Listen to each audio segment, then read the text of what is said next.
Good morning, everybody. Welcome back to another episode of Gunpowder and Freedom. So we've had some serious progress within the house over the last week and a half. As you can see, if you missed the last video, I think that one was probably a little on the shorter side. Drywall is hung. So come inside here and check it out. It looks like an actual house with walls that nobody can walk through or fall through, specifically the stairwell, which was always a major concern when we had the girls over here. Just having them running around, running through the wall cavities and everything, stairwells, upstairs, just pretty nerve-wracking. So that's nice that we don't have to worry about that. But the drywall installers just finished up yesterday morning. It's Sunday morning right now. They came over for a couple hours yesterday to get finished up and then to do a pretty thorough cleanup, which was really nice. The finishers start tomorrow. They literally just finished at Josh's house right across the street. They moved all their stuff in yesterday. So when I say finishing, if you're unaware of the process behind drywall and why I despise it so much, is that once you get it hung, now you have to go through, tape all of your seams, all of your butt joints, and then go along and mud over top of each and every screw hole that there is. Yeah, and it's just a very repetitive process, and it's more repetitive if you're not good at it like I am. So while these guys are able to come in and finish this whole house in 2, maybe a third touch up, it would take me probably 6 or 7 coats of mud, sand it down, another coat, sand it down to make it look probably half as good as what they can do in 2, maybe 3. So I'm all about doing what I can to save money, but when it comes to drywall, I know that is one of my greatest weaknesses, and it takes me a lot of time to do it, and I don't enjoy doing it, so it's really hard for me to stay focused on it, making it look nice. So that's something that, weighing it out, hey, these guys are going to be in and out in a week, whereas it would take me a couple months to do the entire house. So just kind of balancing my time, my money, you know, I thought that was a better investment to hire the professionals to do it, just like the insulation. I couldn't buy the insulation for what those guys installed it for. So, you know, just weighing it out, it was more cost effective to have them do it, just like the drywall. It's a lot more cost effective, and it's going to look nicer to have professionals do it. But what we're doing today is, if you can see, you know, Scott and I ran all those wires for the lights, but there's no holes there except where we have actual boxes. This is the ceiling fan for the living room. These are the 3 lights for over top of the island. This will be the pendant light or whatever light we're doing for over top of our dining room table. And then this is a light for over top of the sink. Other than that, all of the other lights are going to be the wafer recessed lights. I'm going to go get those out of my truck now, and I'll show you what they are. All right, guys. So the way that these wafer lights work, they're really neat, and they basically eliminate any metal cans that you need to have installed in your ceiling before drywall goes up. So basically, they are called wafer lights because they are that thin. They are ridiculously thin. They're not going to be thicker than your drywall, for the sole fact of, if you have a floor joist or a roof rafter or a truss or whatever, you know, something where your light is landing like right here, it's not perfectly centered in a cavity, it'll fit right underneath that. It won't extend beyond the drywall, but then you have these little wings that flip out, and once you tuck them up in there, those wings clip down and it holds it right to the drywall. So we'll bring the camera in and we'll show you guys a quick demonstration of how they actually work and show you the 2 different kinds that we're going to be using. All right, guys, so here we have a scratch piece of drywall. You get a 4 1/4 or a 4 1/2 inch hole saw. I got the one that was specifically designed for drywall. There's no teeth on it. It's just a really rough, jagged edge. So in that way, it'll grind into the drywall nice and easy, but it's not gonna, ideally they shouldn't cut into your wires, but if you sit there and run it on it, it might. So if you're gonna do this, just be careful. But basically you just drill a hole, punches it through. You can lose that. Wire goes in there, just like that. Now your light's set. Like I said, it doesn't extend past your drywall. Those wings hold that right to there. And then this wire gets plugged into a little electrical box. Grab one real quick. That wire gets plugged right into this box here on this end with your hot wire coming into one of these knockouts. And then on here you can adjust your settings. So you can do anywhere from 2700 to 5000 lumens, depending on what type of brightness you want. 5000 being the brightest, more of a daylight, whereas 2700 is going to be a really soft light.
All right, guys, so all of the first floor, the recessed lights are drilled. We got the living room, kitchen, dining room, pantry, laundry room, mudroom, and Rachel's craft room.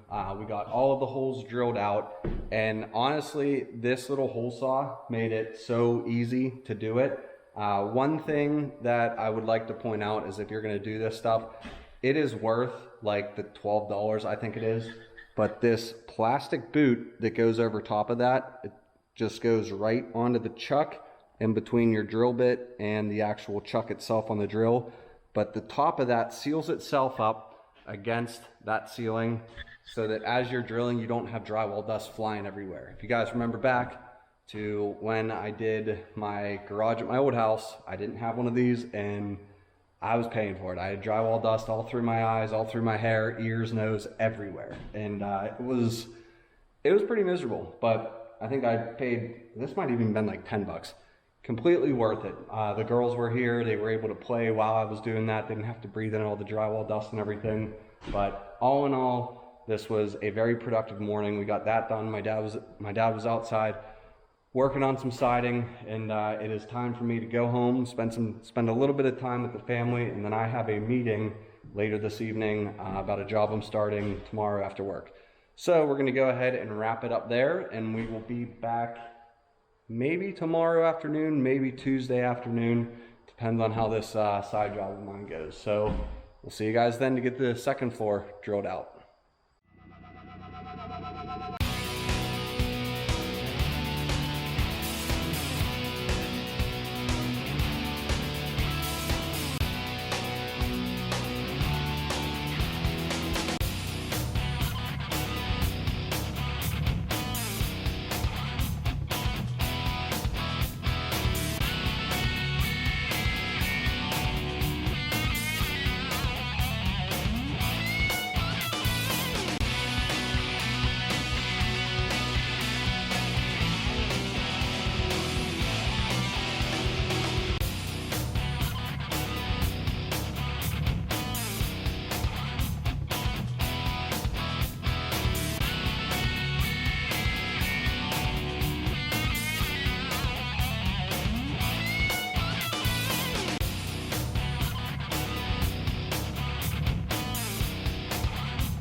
All right, guys, lots of holes up here, lots of lights. I need my girls to be able to see when they're up here playing. So we got one on this ceiling. I was questioning if I had another one down here, but we were just getting too far down into this point. My video verified that. We got these other two found and drilled. Everything is nice and symmetrical. Now this stairwell, this is kind of its own entity. So we have these two lights centered on the landing, basically both ways. Now these four lights are going to be the lights on the gimbals that you can turn and shine down. Now as you can see, they don't quite line up with these lights, but like I said, this stairwell is its own entity. They're centered on the actual staircase itself. So whenever we shine these straight down, the main focal point of that light should hit center of staircase, help to lighten, you know, make that stairwell nice and bright. But now that we got the third floor all drilled out, we can go ahead, get down on the second floor, start drilling there. I have about another half hour or so before I have to go take Eleanor to preschool. It's so sad that she's old enough for preschool now. I hate it. So we'll see you guys down on the second floor.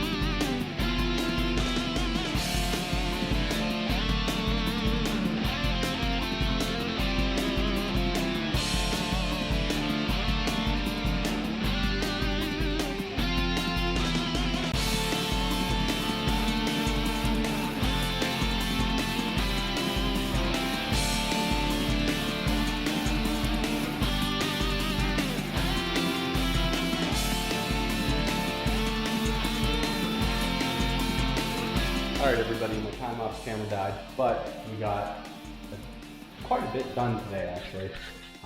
Ended the day over here in my office, got these 4 holes drilled. I got the stairwell lights done, which was pretty nerve-wracking.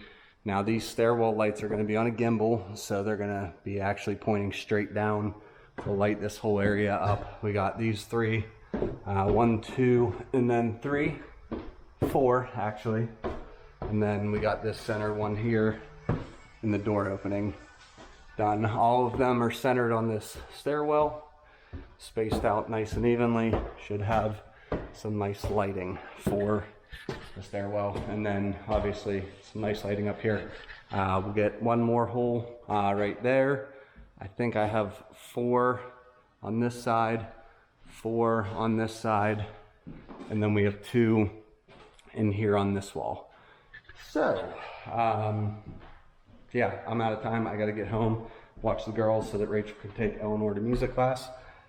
We'll be back here Thursday, possibly Friday, to finish this up and keep things moving. So we'll see you guys then.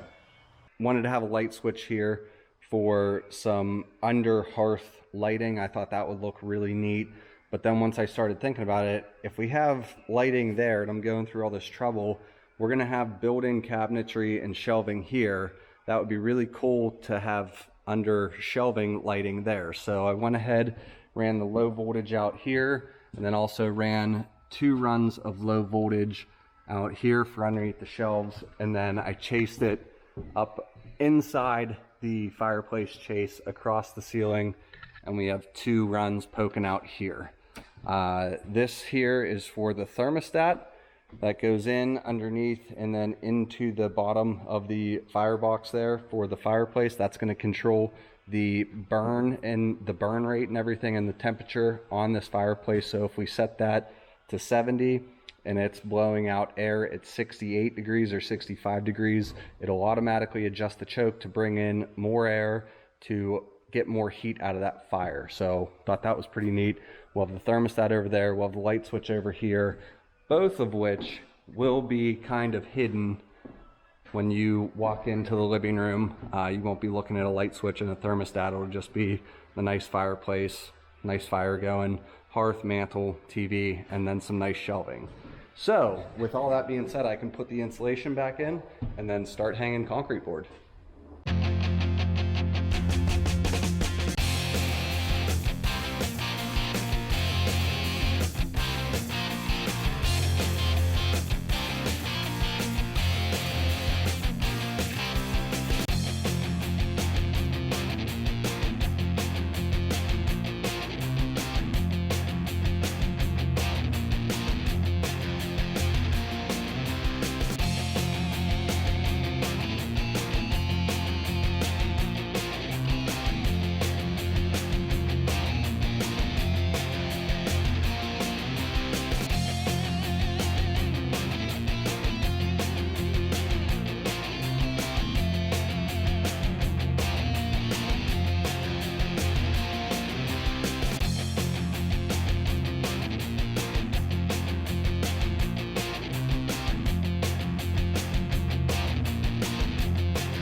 All right, everybody, so I think this is a good place to break this video. We're probably getting a little bit longer.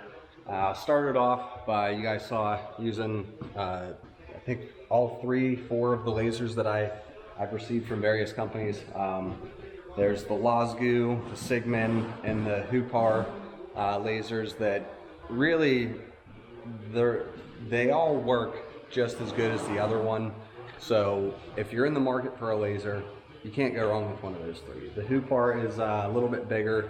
It's 4 1/4, I believe, inches off the ground from where it's sitting to your horizontal laser. The other ones are about 3 1/2. So the Sigman and the Losgu are a little bit smaller, a little bit more compact. They all come with nice carrying cases, but regardless, we used all of them to set up our lights to make sure our holes were nice and lined up, nice and straight. You can see here, looking down this run there, they're nice and straight. These ones are nice and straight, and then this is obviously the kitchen dining area. So lots of lights, lots of holes to drill. And then if you are doing that, I highly recommend getting one of these covers. You can get them for, you know, 10 bucks or something on Amazon, but basically that goes onto your drill chuck. Then your circular pull saw goes straight into there, and then as you drill, it just captures all of that dust. So it really saves your eyes and your lungs and, you know, your hair, everything from getting covered in drywall dust. So that was a big help. After we got all the holes drilled, we jumped down into here, concrete boarded around the fireplace so that we could get ready for scratch coat for stone, and then built our hearth extension, concrete boarded that so that it's all nice and plain, all the same level and everything, with the intent to put AZAC on the front of that after the flooring's in. Another thing we did was ran low voltage lighting so we could have LED strip lighting underneath our hearth. We ran LED strip lighting for here, our low voltage wiring, so to speak, for LED strip lighting for our shelving, for our built-in cabinets and shelves that we're going to have on both sides. We ran the wiring for the thermostat that is going to help control the temperature that this fireplace is burning. What that thermostat's going to do, I believe I explained it, but basically if you have the thermostat set to 70 degrees and your fire is outputting or sending out air that's registering at 65 degrees, it's going to open up the choke to allow more air to come into the combustion chamber. You're going to get a hotter and faster burn, but that way your air temperature coming out will start to pick up. The thermostat will read that, and then once it hits your desired temperature, it controls that choke to make sure you get a nice comfortable burn for as long as possible. You don't have to fiddle with it manually with that little lever. that's down here. Now there is an on and off button right there and a variable speed controller for your fan speed right there. So everything's all nice and tucked away. Now the cover that goes on here has a little decorative flap that you can pull down and open so you can access all this stuff. So it's really nice. I'm really happy with this unit so far, and we haven't even used it. But then we have our wiring poking out here for our light switch to control all these lights. We'll get going on this hearth here at some point in time in the near future. And yeah, keep the ball rolling. My dad and Tim are doing an awesome job outside working on siding for me, so that's a huge help. Thank you very much, guys. I'll be sure to tell you that in person as soon as I walk out the door here. But so far, halftime Steelers are up 14-6. So let's go Steelers, keep the ball rolling. And yeah, all in all, it's been a very productive week. We got a lot of stuff accomplished. Drywallers are hammering this stuff out. I'm hoping they should be done this week, you know, finishing the walls, texturing the ceilings and everything. Next weekend, maybe we can get started painting. So I want to thank you guys for tuning back in to another episode of Gunpowder and Freedom. If you liked what you saw, please click like and subscribe. Don't forget to like us on Instagram, and don't forget to check out our store on Etsy. You can find a link for that in the description. So yeah, all the support you guys give me each and every week that these videos come out, I truly, truly appreciate it. So thank you very much. Have a great day, and I'll see you next time.